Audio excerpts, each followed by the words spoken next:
I'll be talking about CAD Data Access using C#. I know that this is a topic of interest that comes up quite often, and we'll discuss that a bit more. So what's to come? For me, spring. That is what I like to focus on this time of year. So I just try to add a little color to the slides and show you some of my favorite things in springtime. Tulip poplar, beautiful tree.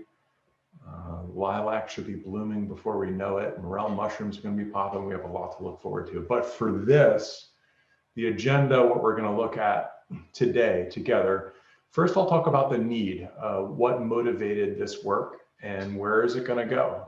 What do you hope to see from where it stands today as where we're going to go in the future? And where it stands today, we'll accomplish this through a high-level description of the Exchange Sharp project. Then we'll dive into the individual files and components that make up the Exchange Sharp library. There are a few examples. We'll start just by doing a little bit of hands-on code, but then we'll maybe step through an example if we have some time left over. Finally, I'll discuss what are the plans, what's in motion with it, get your feedback on that, and handle some questions and answers if you have any. So the need for C# love. This is talking now, we'll talk about the need. Where did the desire to do this come from? Hoops Exchange and C#. Believe it or not, it's kind of a match made in heaven. Who would have known? But in TechSoft, we like to gather data and take action based on that data. So the first piece of feedback that I want to call out, I'm not sure if he's on the line yet, but during the Hoops Ask Me Anything session, September 2019, we had a participant. He's not with us, so I'll save him the embarrassment as of yet. But specifically, the question was asked, what about a C# binding to Exchange? Is that possible? Is it in the works? That piqued my interest because at the time I was working on another project. You may have heard of the Exchange Toolkit or the Hoops Exchange Application Toolkit. That's in labs.techsoft3d.com. That's a set of tools, C++, that makes some common workflows in Exchange easier. And in order to write that, I had been working in just learning the tool called libclang. It's basically a parser. Compilers are based off of this, so it's meant to read source code and allow you to programmatically navigate through the data structures and the declarations and the functions and dissect them. If you're writing your own operating system, you're writing your own compiler, you could implement this using libclang. So I was able to connect some dots when we were having this discussion during the Hoops Ask Me Anything, and I got started right away, and it since has grown into a bit of a larger project. And another piece of information, so I'm a consulting engineer. I know we have a couple of other consulting engineers from TechSoft on this call, and I would hope that any of you who have interacted with TechSoft, you've probably worked with myself or other consulting engineers. So what do? We're kind of on the front line. We're interfacing with you, our partners, our potential partners. We help you understand how to use our toolkits, and we solicit feedback from you as to what directions our product should take, what technologies we should embrace. I've been doing this for going on 4 years, about 3.5 years now. And I would say by far, the #1 request that we have gotten is some binding to C#. So we hear it often. And guess what? C# ranks 4th as used technology from a recent 2020 survey conducted by Stack Overflow. Believe it or not, this kind of hurts my feelings a little bit. C++ and C are 7th and 8th respectively. So C# is more popular than, honestly, it's more popular than I thought. It's only outranked by, I believe it was, I'm going off memory now, it's Java and JavaScript were above it. I forget what the third, what number 3 was. Nonetheless, there's clearly usage for C#. And whatever we can do to expose our tool set to this language seems as though it would be a welcome change. So let's take a quick look, an overview of Exchange Sharp. Exchange Sharp is a C# language binding for Exchange. This is a picture of Farley, my loved dog. Again, just trying to add some color. We do these slides, and so often they're just, mechanical drawings and CAD things. You've seen all that stuff. How about a little different? So, okay, the Exchange binary structure. So this is important to understand. If you've used Exchange, you're probably aware of one, dare I say, peculiarity when using Exchange, in that really to write code and to build it into your application, you only need to add the include folder. You can just include the headers and start using it. You don't have to update your link line, meaning you don't have to, at link time, you do not have to add a .lib. There is no library stub. There's just the DLLs. They're loaded at runtime, and symbols are resolved at runtime through lookups. When you use a function in Exchange, under the hood, when we initialize the library, all the functions that you've used in your code are looked up using a string representation within the library, and the library returns a function pointer. And then we just kind of hook up all these variables, which are actually function variables that hold function pointers. So when you're using Exchange, you're actually calling a function through a function pointer that's been resolved at runtime. So that's an important thing to keep in mind, because Exchange Sharp leverages that directly. And a bit about technology. If you are writing code to interface with a native library, there are generally two ways that you can do that. The first is pinvoke, platform invoke, and there's also a technology called CLI. If you have exposure to interoperability using C#, you may already know the advantage of one over the other. Generally, what's preferred is pinvoke. The reason it's preferred is C# predominantly exists on Windows, but it is cross-platform. It runs on Windows, Mac, and Linux. In fact, this presentation I'm running off of Mac. All the work I'll do today will be running off of Mac. Exchange Sharp essentially uses the pinvoke methodology. That means that you can use Exchange via C# on any platform where .NET is supported. CLI is a Microsoft-specific, Windows-specific binding layer that is kind of a hybrid between C, C++, and C#. And there are some special syntax, some special keywords that you use within CLI. It's a C++ module that you have to build. There's platform dependence, there's binary dependence. The advantage of using pinvoke is that you avoid all of that. So with Exchange Sharp, you'll see that the methodology is via platform invoke. And as such, Exchange Sharp is what we're calling a direct binding in C#. So the APIs that you'll see and the structs that you'll see, the enumerations, they will directly mirror the C library. And the reason for that is that this is a thin layer between your C# code and the Exchange library. It's as thin as it possibly can be.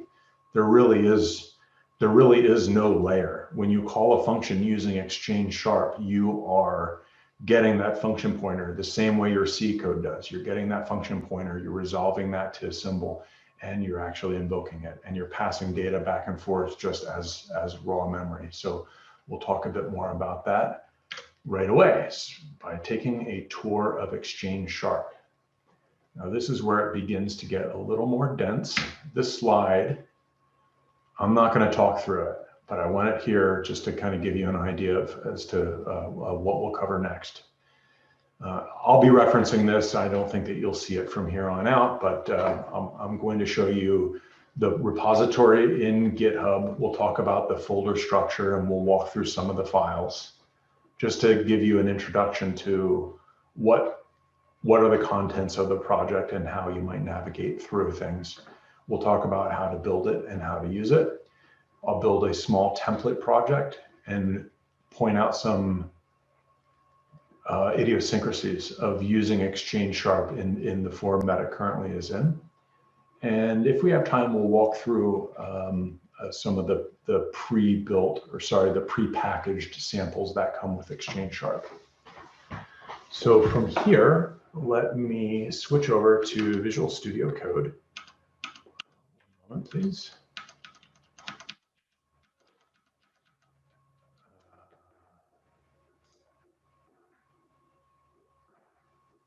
Okay. So if you should have received an email when we began, when you responded to sign up for this, I think we sent out an email just letting you know some dare I say, prerequisites. But the link to this repository or one just like it, I think we're cloning this and moving it into the official TextOff3D repository, but the content is the same. So if you look in GitHub for Exchange Sharp, you can use this, the URL that's in the email, or you can search on my name, and you'll come across this, this repo. I just want to call out that the readme.md is pretty verbose, and it does a very good job of describing and reining in expectations as to what the state of the library is and how we went about creating it. So if you haven't done so, I would recommend just taking a look over this. I think we'll cover a lot of the information that's here, but there's certainly little pieces of data and information that I'll miss. And reviewing this will help you understand where we're at with things and what is on the way. So when you clone this repo, it's pretty simple. There's not a lot to it. There's an Exchange Sharp folder and there is an examples folder. And I have the repo open here. This is Visual Studio Code. Let me increase the size for the hard to see in, which I am. And we'll just start by looking at Exchange Sharp itself. So this folder within the repo is where all of the C# code lives. That is the pinvoke binding to the Exchange library. There is no dependence on Exchange itself. Believe it or not, you could actually build this project and not even have Exchange on your computer. It doesn't really need it. It's only at runtime that it needs it. How do we do that? Well, we did it by replicating a lot of the content, dare I say all of the content that is found in the Exchange headers. So for example, if you look at enums.cs, you'll see that every single enumeration that is declared in Exchange, the various Exchange headers, they all appear here. They're all public types. They're all in the TS3D Exchange direct namespace. The reason we're using direct again is because this is just a direct language binding. There's going to be a one-to-one correspondence between what you see in the C API and what you see in the C# API. That has a number of advantages. You can leverage the knowledge that you already have of Exchange. You don't have to learn anything new. The other advantage it has is performance. There is nothing getting in between you and your usage of C#. You're directly using the library and the functionality contained within. So long story short, on enums.cs, this is a complete replication of all the enumerations and all the values contained in Exchange, the C language, just replicated in C#. The next most interesting thing, in my opinion, is Struxx.cs. Similar to the enumerations, all of the structures that you find in Exchange are duplicated here, declared in C#. And there are a couple of qualifiers that we use. This struct layout kind, sequential, char set. This ensures that the memory alignment of these structures matches what is in C. That means that in C# I can declare an A3d vector 2D data object, and the size of this struct will be the same as the size of the struct if you had declared it in C. Furthermore, the order of the elements within the struct are in the same order. So what does that buy us? Should be obvious. That buys us the ability to declare a struct in declare a struct in C# and pass it via a pointer to the Exchange library. And the Exchange library can treat it as though it came from a C function call. It has absolutely no idea that you've actually invoked these functions from C# or any other language for that matter. So as we scroll through here, you'll see a few things. Just generally, you'll see the struct layout on every struct. And at times you'll see special markup like this, Marshall as unmanaged type I1. This ensures that the bool, the size of a bool, matches the size of a bool in C or C++. If we did not have this, actually the size of a bool in C# is different than the size of a bool in C. So you'll see that occur from time to time. There are some other tricky things that we had to deal with. Strings, another good example. You'll see, let me see if I can find one. You'll see Marshall as an unmanaged type, LPSTR, m_PC material name. So this is actually a material name. It is a char const star or something like that in C. So it's just a pointer as far as C# is concerned. So we had to marshal it as a string, so you can actually treat it as a string class within C#. So it just makes life a little bit easier. Here's another weird one. It just so happens to be in the same struct. Unions, man, oh man, what a concept. If you're not an expert in C, a union is a collection like a struct, but instead of each field of the struct having its own memory space, a union actually looks at all the fields, figures out what the biggest one is, and shares all memory for all the different fields in one memory location that's large enough to hold the largest field in the union. That way you can switch between data types and not actually be duplicating memory. But anyway, we use unions in the Exchange interface. In particular, this is having to do with material definitions.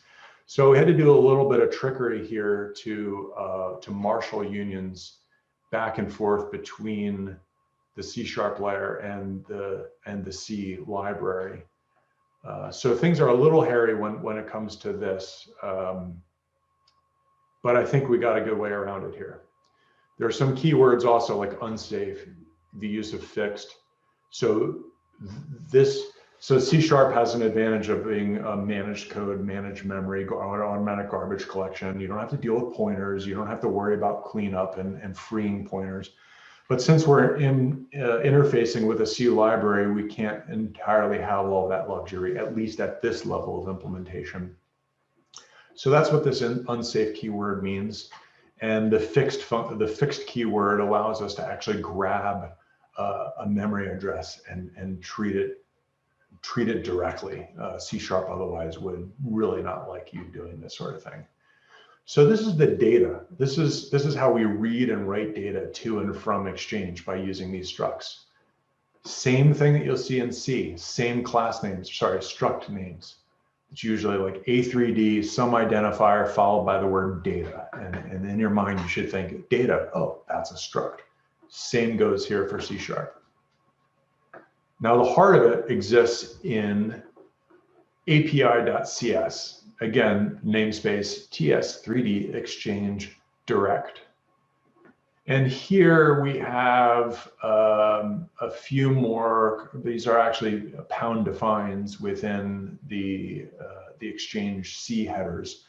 So these are duplicated here. And now initialization functions.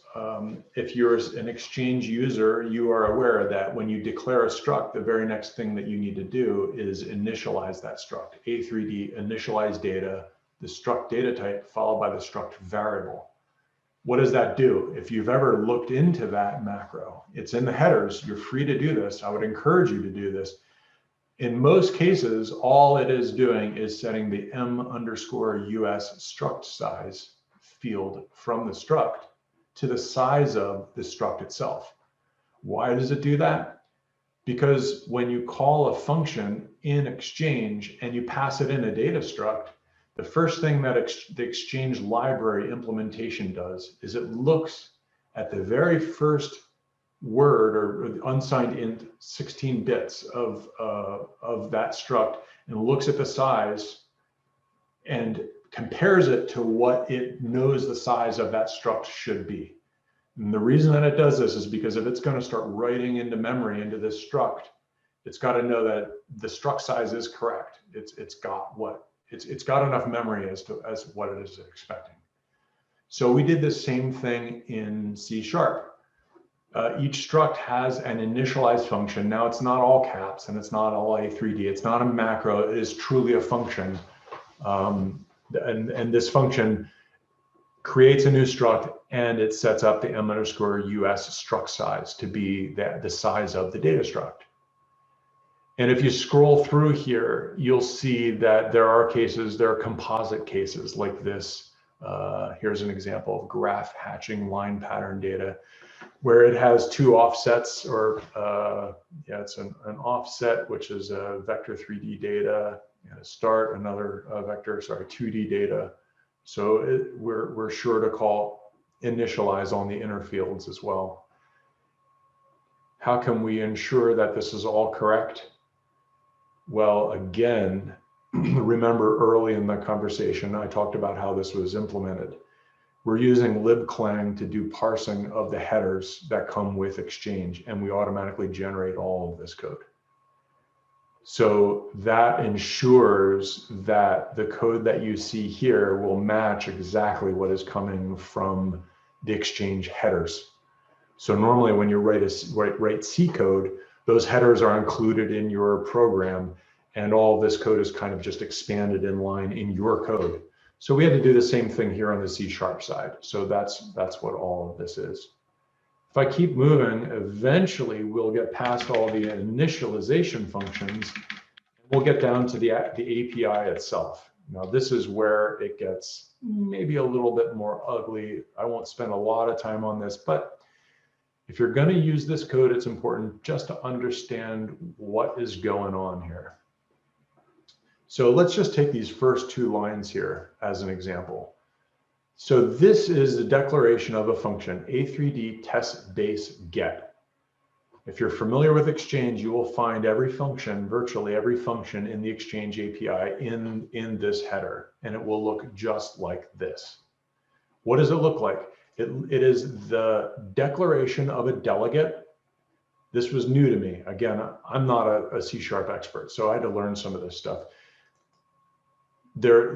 This is the declaration. This is a delegate declaration of a function signature. Essentially, it's a function prototype. And this on its own really is, it's really nothing. It's just kind of a forward declaration of what does a function look like. Now, in order to use such a function, we have to declare an object of that type, the delegate type, and assign it to a function pointer.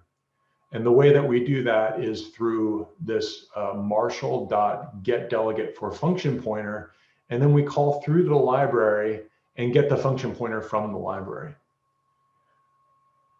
This is the same thing that happens in your C code. When you initialize Exchange, all of the functions are actually converted to strings, and those strings use a function lookup.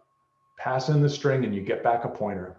And that pointer is the pointer to the function that you asked for.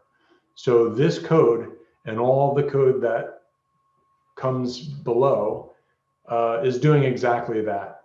It's setting up all the different function delegates, all the different function pointers, looking up the functions by name in the libraries and connecting everything up for you. The final thing to look at within the Exchange Sharp, we're using this library.a3d get proc address. That is code that is in Exchange Sharp. Now this library.cs This is the only code in the whole of the project that was written by hand. Everything else was automatically generated by a parser, so we can keep all of the API up to date. If you look at libraries.cs, all of this code is very similar to what you'll see in the headers of Exchange that initialize the library. Similar, not the same, but similar. The main takeaway, the heart of this, is the load function. This load function takes the Exchange bin folder as an argument, and depending on the platform, it knows what library to look for. It uses interoperability services from this .NET Core in order to load the native library, so we get back a handle. If you're familiar with dynamic runtime loading of libraries, this is essentially load library EX on Windows and DL open on Linux and Mac. And again, if you look in the Exchange header, you'll see that that's what we use, load library X. So your code is using it. You just may not have realized it because it's embedded in a header that we give you. But here it is in C#, essentially the same code. So this is present to load the main library. There are some extra libraries that need to be loaded if you're on Linux. So that's what this code does. It manages this, up above, this list of extra libraries that need to be loaded. So all those symbols are present for Linux. And those function delegates are all resolved by this A3d get proc address.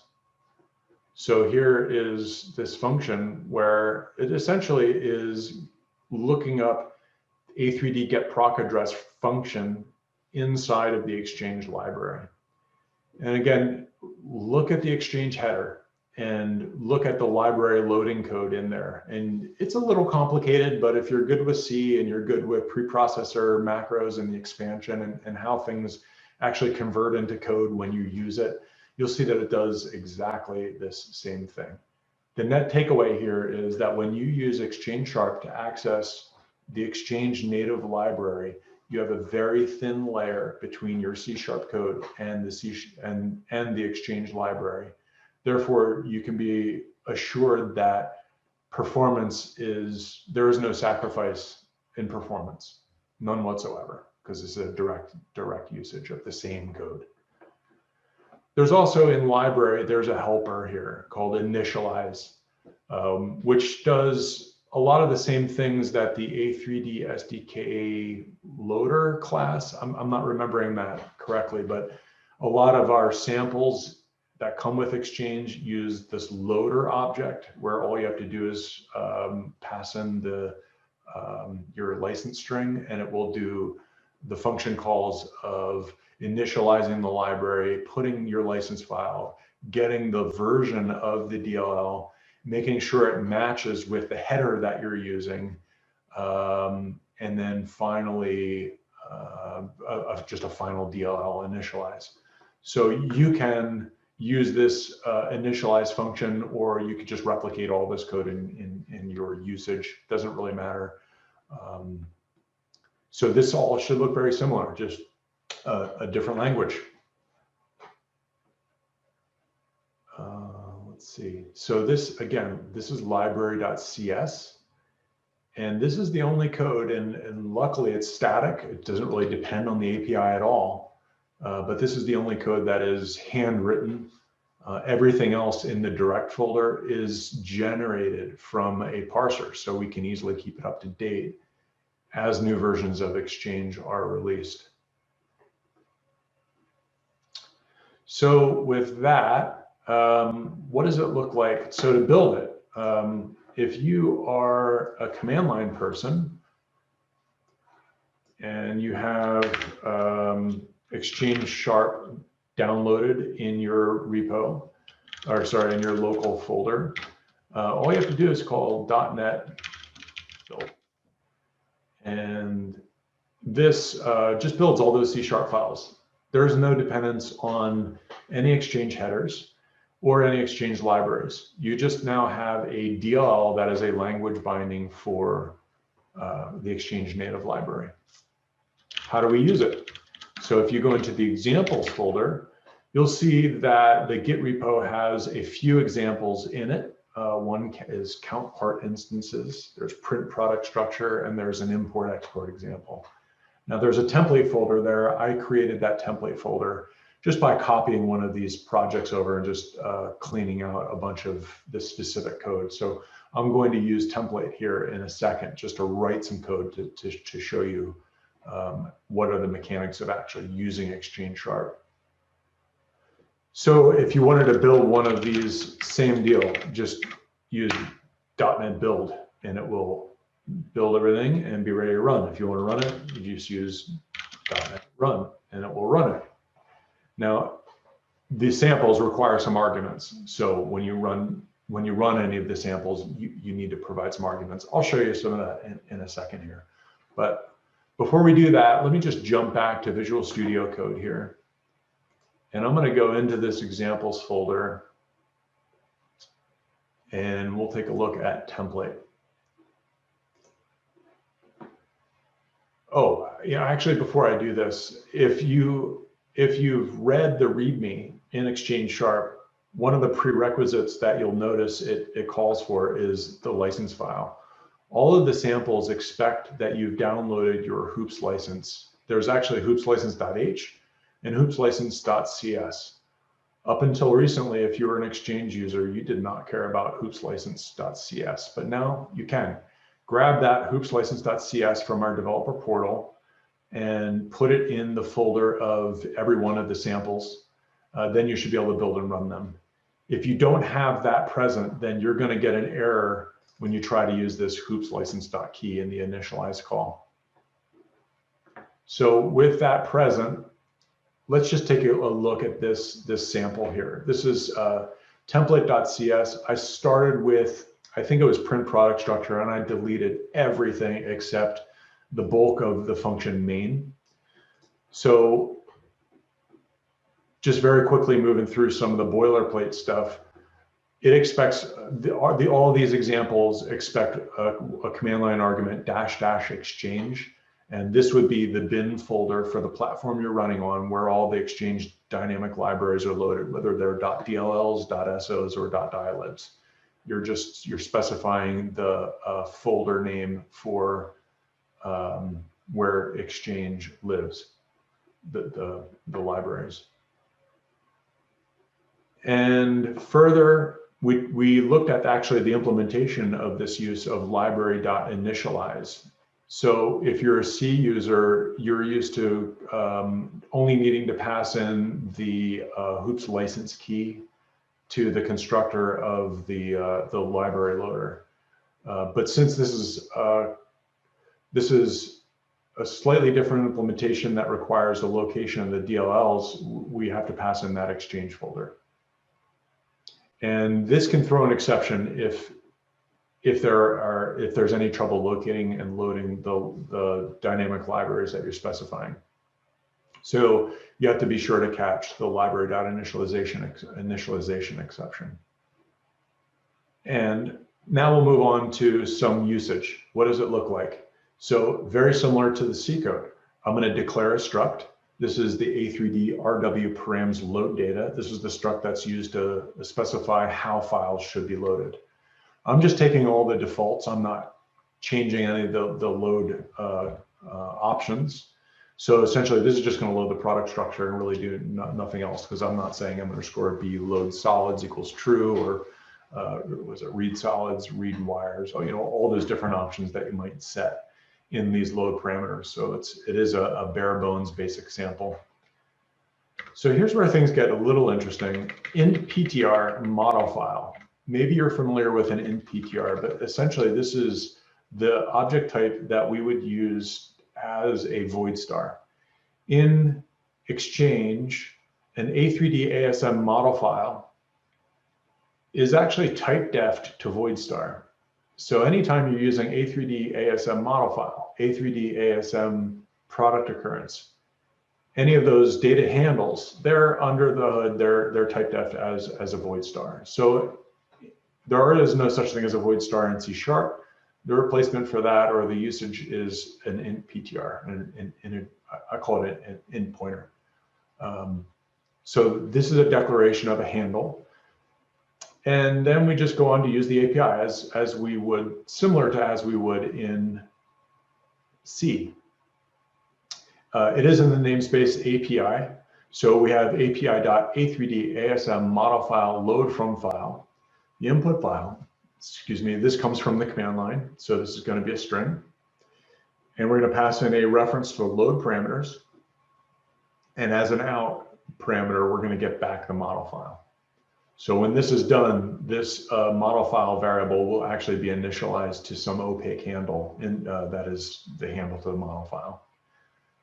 Now with that handle, if we want to read data from the actual Exchange library and inspect what is inside this model file, we would use the same APIs. We would declare the A3d ASM model file data structure. We would call API.initialize, and it's an out variable. So this will create a new instance and initialize all of the data members of that struct for us, in the same way that this C implementation does. Then we go on to call A3d ASM model file get, passing in the opaque handle, and this will fill out our struct. And at this point, we're ready to use the struct. So how do you use it? I mean, it's a struct, so it is just model file data.m_b unit from CAD, as an example. It is the unit is the unit defined at the top level of model file data. And when we're done using it, we have to call again, just as though you do in C, call A3d ASM model file get, pass in a null pointer, and the reference to your struct. So these gets are always paired, where you pass in the opaque pointer or the opaque handle, and it fills in your struct. When you're done using it, you have to call get again with a null pointer and pass in your struct so it can free up any dynamic memory that may be associated with the previous call to get. So that's, again, it is exactly what you would see in the C code. So things, okay, let's take a step further, and we'll look at the iteration of collections. This is where things get a little ugly. I'm not exactly happy with how this presents itself, but it is, keep in mind that this is a first step along a path. I think that this will be an evolution, and things will become easier as we improve. But if you wanted to, for example, iterate over the product occurrences within the model file, what would that look like? I'll write that loop so you can get an idea. So var idx equals 0. Idx is less than model file data.m_us product UIPO occurrence size. So again, this looks a lot like C. It's basically exactly what you do in C. In C, you'd say var product occurrence equals model file data.m_p product occurrences at IDX. It does not like that. It doesn't like it because m_p product occurrence, it's just a pointer. We really don't have any mapping to collections. It's just a pointer. So we have to read this pointer by index in a different way. We can't just use the bracket operators. How do we do that? We do that through the use of this, oh boy, I'm going by memory now, sorry.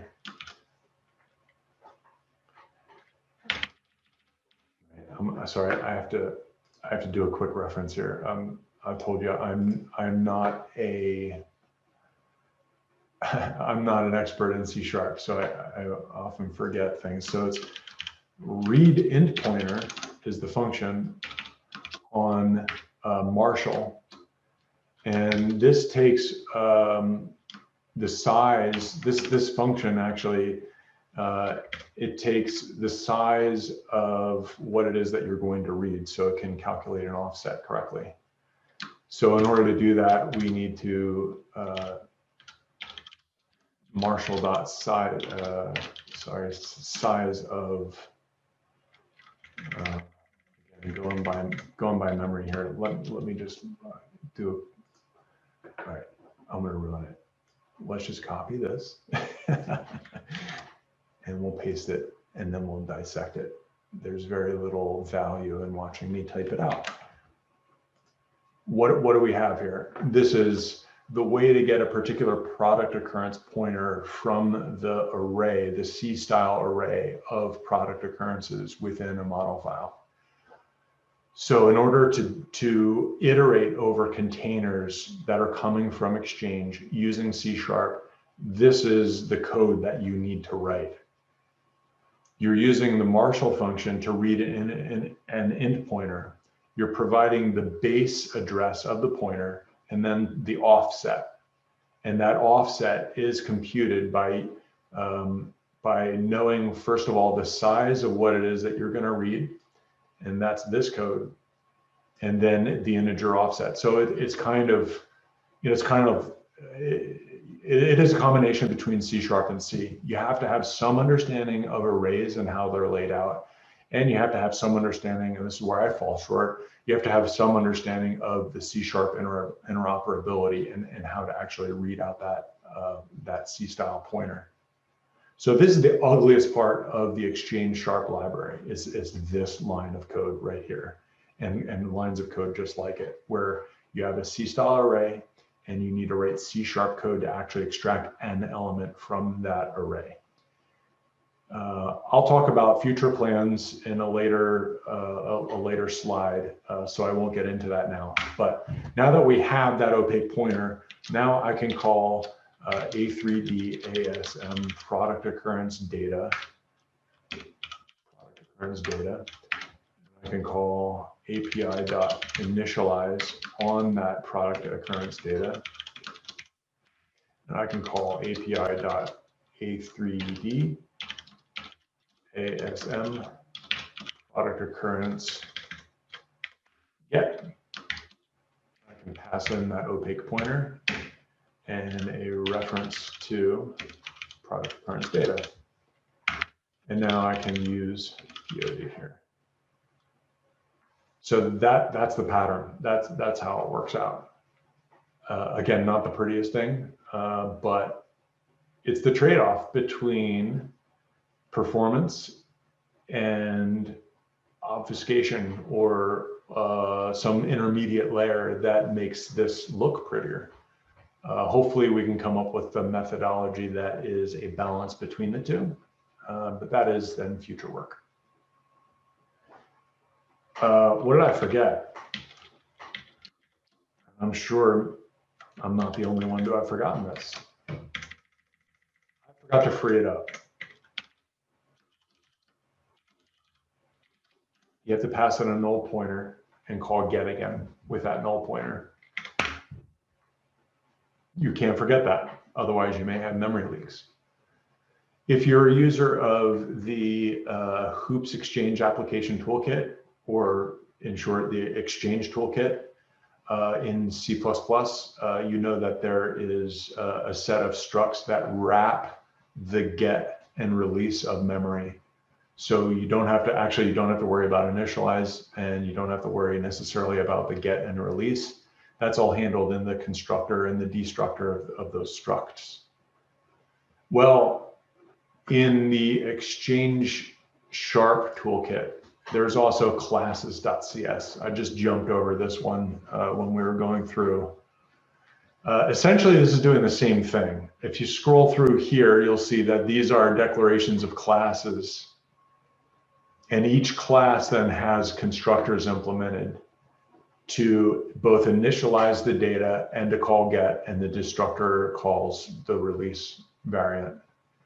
And it exposes as public attributes the direct access to the underlying struct.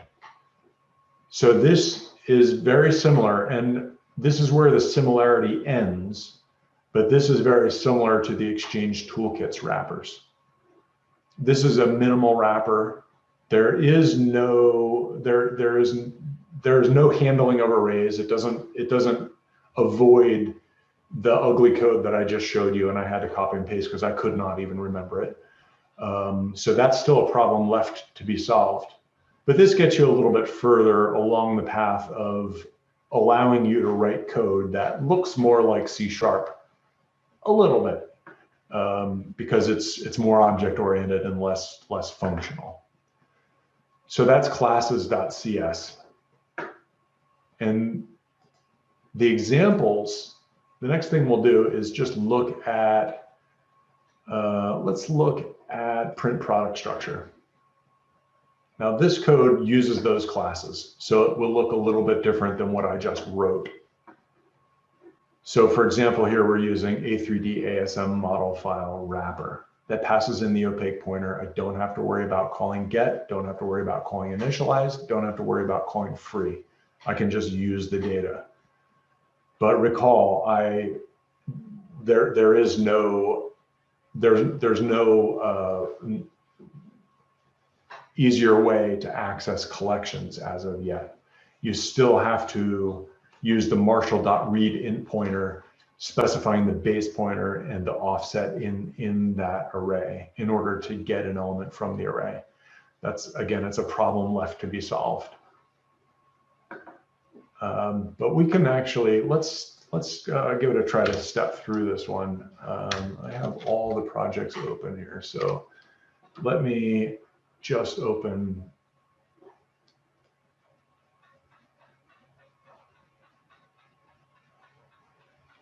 Let me just open the one project, 1 second.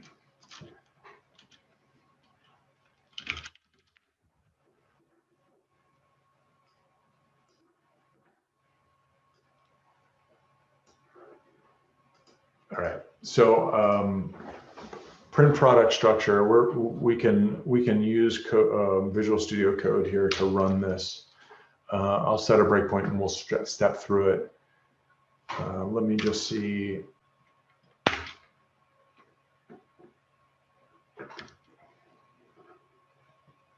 That looks different.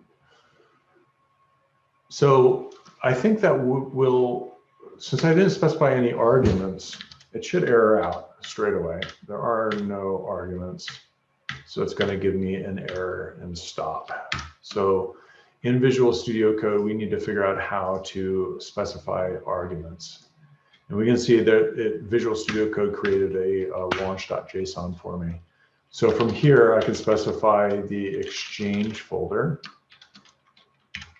And that is, sorry.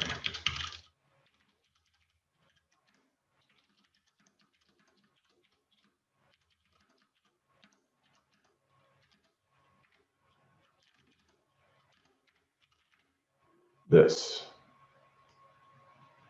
Let me just grab that string and we'll throw it in here. And it also wants an input file. And I like to use, I'm a big fan of these CATIA files. The CATIA v5 micro engine is a good one. So we need the full path and the input. Oops, the input assembly is _ microengine.cat product. Let me just add that to this path. So all of the samples that come require this. So if you're using Visual Studio Code, you have to set up the command line arguments in order to get it to run. So now that we're providing those arguments, we should get down to this line more happily. And let's, just for kicks, we'll step into this. So library.load, it's checking to see if the library handle is already 0. Did we specify a bin folder? We did. It's calling native library.load. It actually gets the handle to the library. So we successfully loaded it. And we pushed in the license. We're verifying the DLL version matches the Exchange Sharp implementation that we have. Again, similar to what you do in C. And then finally, it initializes the internals of the DLL. So we got past the initialization happily. We didn't throw any exceptions. We're ready to actually use the library.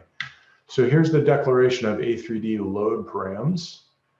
You can see m_us struct size has been set to 656. If you were to run this exact code in C, you will see that m_us struct size is the exact same size. And it needs to be, because when we pass that into A3d model file load from file, when we provide that as a parameter, in order for this function to reliably read from that memory, it has to ensure that all of the memory is present. And it does that through the verification of this m_us struct size. Once it reads the file, it provides to us an out variable of model_file. That's an end pointer. It's just an opaque handle.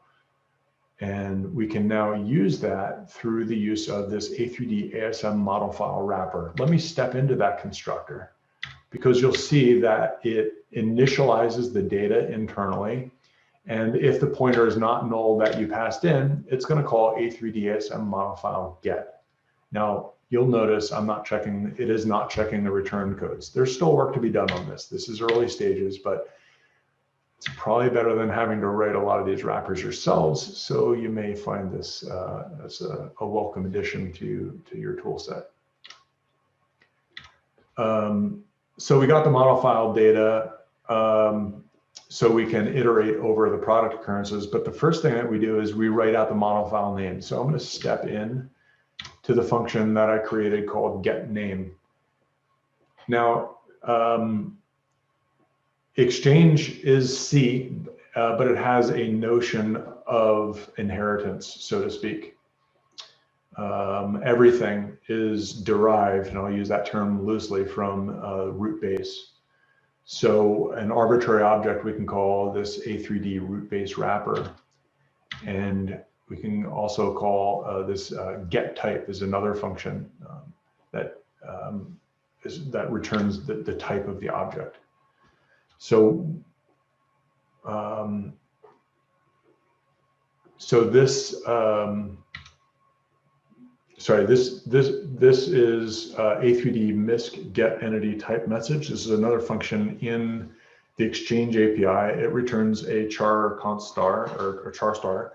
And we have to marshal that to a string type. So this is the code that you use to do that. m_PC name, this is coming from the struct, and the declaration of the struct does this type marshaling for us, so we don't have to do it in this case.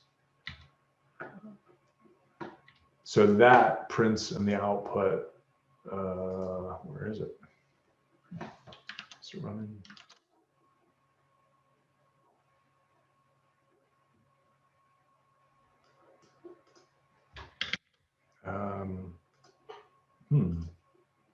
Somewhere our output exists. I'll run this maybe from the console so we can see the output. I'm missing something here. Oh, there it is. Okay, so I just stepped over the bulk of the code, but it's essentially doing the same thing, where it traverses all of the product occurrences, even down into the part definition, and it prints out the name with the object type alongside of it. And so the heart of the implementation is the takeaway here is the use of a get name, the implied base class usage, the use of the wrapper classes from classes.cs in order to simplify our code. Everything else here is going to be very similar to what you would write using C and Exchange using Exchange directly. So I don't necessarily need to dive into the details of part definitions, prototypes, these sort of things. But all the same concepts are at play here. So this is print product structure. The other sample that is useful within the Exchange Sharp repository is count part instances. This will look very similar. It's just a little bit more complicated. It's really pretty straightforward. It has less to do with the use of Exchange Sharp than just the mechanics of using just C# in general. At least for me, that tends to be the sticking point. The only other thing in these samples that I would like to point out is that there are callbacks, the message callbacks. You may be using them in your C or C++ implementation, or you may have seen these, but essentially, it's just a very similar approach where we create a delegate, which is the function signature for those callbacks. We create an instance of that delegate. That's what this is. This is the declaration of the delegate. So we're creating an instance of that delegate with the value of that delegate being the functions that I declared in the samples. And then we can call API.A3d DLL set callbacks report. One's for messages, the others for warnings, the others for errors. So even this mechanism works with relatively little work to wire these things up. Most other things are very similar. So as far as code, that's the bulk of what I was hoping to cover here today. There are a few more things that I would like to discuss. So I'm just going to jump back to here. Let's make sure that we covered everything. So looks like we got through everything on the left. We built the DLL, we created a template project, showed you how to iterate over children. We even looked at part instance count or the product structure. We talked about the wrapper classes. So let's talk about future plans. This is where things get a little more nebulous. What I hope for, what TechSoft hopes for, is continued usage and refinement. This project is relatively new. It's in its lifetime, and we're putting it out there with the hopes to gain feedback and to gain usage and perhaps find problems with it. A lot of this code, almost all of this code, is auto-generated, and there are some corner cases that may not have been handled correctly. But with the background of the information that I have provided to you today, what we would ask is, if you find yourself using this library and you find that a delegate is not declared correctly, perhaps it's not marshalling a type in the way that it should because there's some ambiguity to that type. I know we've already encountered one such instance of that case. There may be others like it. What I would ask is that you actually just fix it. It's an easy thing to do. Just edit the code, and you'll likely be able to identify the problem quickly with a crash or something like that. And the fix should be relatively forthcoming. It's really not that difficult to figure these things out. Make that fix and just push it back to the repo. You can fork the repo. You can make changes to it, push changes, make a pull request. This is all done through GitHub. I think that we'll be following this up with the official link to the Git repo hub. I'm not sure where we stand with that. We started hosting this in my personal Git repo, but I think it's moved to an official TechSoft repo. That's we'll correct. Cover those. Yeah, thank you, Jonathan. So we'll make sure that you have the correct repo address because we'll probably deprecate mine and turn it off so we can't get any updates. But at any rate, we just ask that you just create pull requests, and any changes that you encounter, if you encounter any, push them and create a pull request, and we'll incorporate that in. But rest assured, we're not just going to incorporate those changes into the repo. We'll do that as a temporary measure, but we will be updating the parser code that does the generation, so we don't have to do that every time. We want to continue to refine the parser to generate the wrapper so it's correct every time, and that way we can just keep up to date. Another thing that's missing is documentation. We went through the code. You didn't see a single line of documentation in any of those APIs. That's, again, it's because it was generated just through the parsing of the C header. Ideally, we would have that parser such that it could pull out the blocks of documentation that are in this C header and embed them in some C# documentation friendly way. We got to figure out that problem. But for now, if you're using a function and you need docs on it, you're going to have to go to our developer zone, go to the documentation page and look them up there. Or what I like to do, I like to grep in the include folder of Exchange. All that same documentation is there. So you will not find the documentation in C#. You're going to have to revert to the C headers for that. Another item on our wish list is to create real classes. So I showed you those wrapper classes. They're, I don't want to say dumb, but there's not a lot of intelligence to them. Ideally, it would obscure the mechanics of dealing with pointers and collections. That is, I think, the #1 ask that we've received so far on Exchange Sharp. It's that clunky feeling when you're dealing with those collections. Definitely not ideal. But before we step into that pool, we want to make sure that we have a holistic plan. The Exchange Sharp as it sits today is like, it's the minimal layer, a direct language binding. It's a minimal layer between your C# code and Exchange. And the advantage is clearly its performance. The next advantage is a one-to-one mapping between the code that you write in C# and the code that you would write in C. So there's nothing new to learn. If or when we go down the route of creating proper C# classes, so it feels like you're still writing C# code, I think we would want to do that in conjunction with writing C++ classes. And we would probably want to make sure that there's parity between the objects that we present in either language and the way that they behave. And of course, we do all this, as always, with an eye on performance. So a final item on this wish list is library management. So I spent some time going over the library.cs. I talked about how it uses interoperability services to load the native libraries and resolve symbols and all that good stuff. There's no native library dependency other than the Exchange libraries themselves. That's great unless you want to run on Unity. So Unity is, for whatever reason, it's still dependent on .NET Core 2. something or other, which does not have the native library management APIs that are used in Exchange Sharp in this incarnation.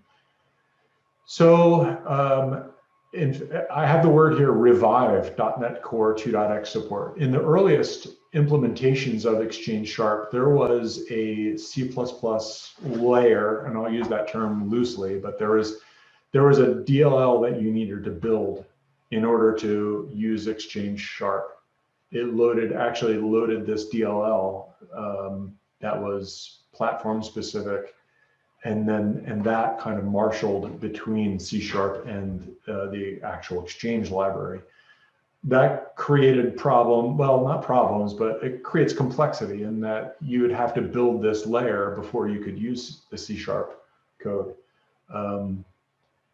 It avoided all the native library calls that exist now in library.cs. I think we want the best of both worlds because we do want or need to support Unity. In fact, one of my esteemed fellow consulting engineer just revived that revision of the repository in order to grab that layer so he could use it with Unity. And he did that successfully, and I was really happy to see that. I think we need these two methodologies to exist side by side just so we can have that backwards support. Hopefully Unity will evolve and start to use .NET Core 3.x. I think 3 is the version where they introduced the native library functions for managing just loading native libraries. But until then, you actually, with Unity, you actually have to use the true pinvoke function style. It's just slightly different than the way it's implemented today. So that's another thing on the wish list. And an open item on this wish list and planning is all of your feedback. We're working really hard to solicit our community's feedback. We have a lot of great developers with a lot of great insights and ideas, and we can't do this alone. We don't expect to do this alone. We want your input, and we listen. And this project, as well as so many others that hopefully you're learning through the series that we're conducting, they're all a result of your input and your feedback. So I just want to encourage you, take this final moment to encourage you to interact with us any way that you can and give us the feedback. So with that, I'm going to conclude. Final slide. This is a bit meta. And the reason it's meta is because there's value in this. There's value in this for me, and I hope there is for you as well. I'll start with saying, get outside and do what you love. You find inspiration through doing the things and embracing the things that you love. Let your mind wander, embrace the creativity. Regardless of what direction it leads you. I'm finding more and more that I may go down one avenue and it's wrong, it's completely wrong, but that'll lead me to something else. And that something else may be valuable. It may be valuable to me, it may be valuable to my loved ones, it may be valuable to you. Exchange Sharp, honestly, it's something that evolved from that process. I try to spend time outside, which is where I get a lot of inspiration. And I think that through COVID and through being holed up and not interacting with others, it becomes even more important to take time for yourself, embrace what you love, and good things will come from that. So that's how I'd like to end this. And finally, I'll entertain any questions that you might have, and hopefully I can provide you with some answers. Thank you. I appreciate your time. And I'll take any questions if I may. Not sure how that's done, Jonathan. Is there, can our participants unmute themselves or?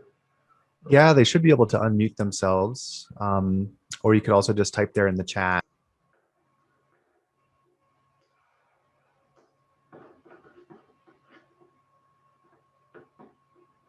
So I'm saying thoughts on using C++ CLI to interact with Hoops Exchange.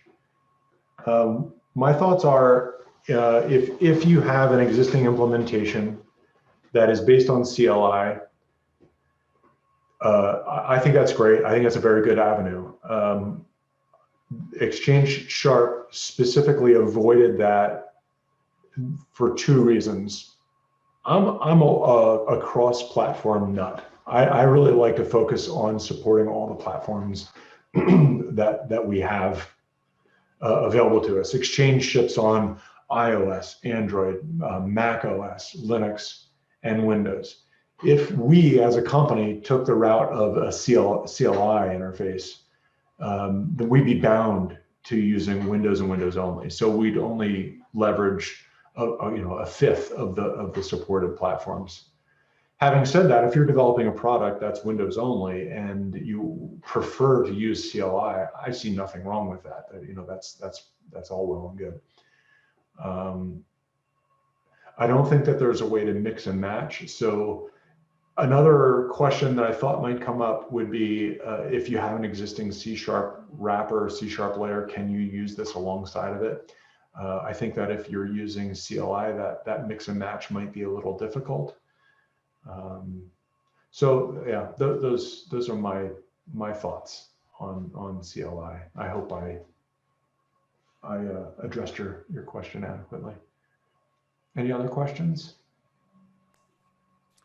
I have one for you, Brad. How about performance? Is there any overhead using your wrapper? Yeah, I believe the answer to that is zero. I'm going to be honest that I haven't done any benchmarking. All I'm basing this on is my knowledge of the mechanics and the implementation itself. Since we're retrieving a function pointer in the library itself, and we are literally calling that function directly, there is zero overhead. So my expectation is that if there is any, if you have an application written in C# that does something with Exchange, and you have the same workflow written in C, C++, written in Exchange, then they should compare and behave performance-wise the same. And if they don't, then the difference that you're seeing is just the difference between how C++ compiles to binary code and how C# does. It would actually be in your usage of the libraries themselves.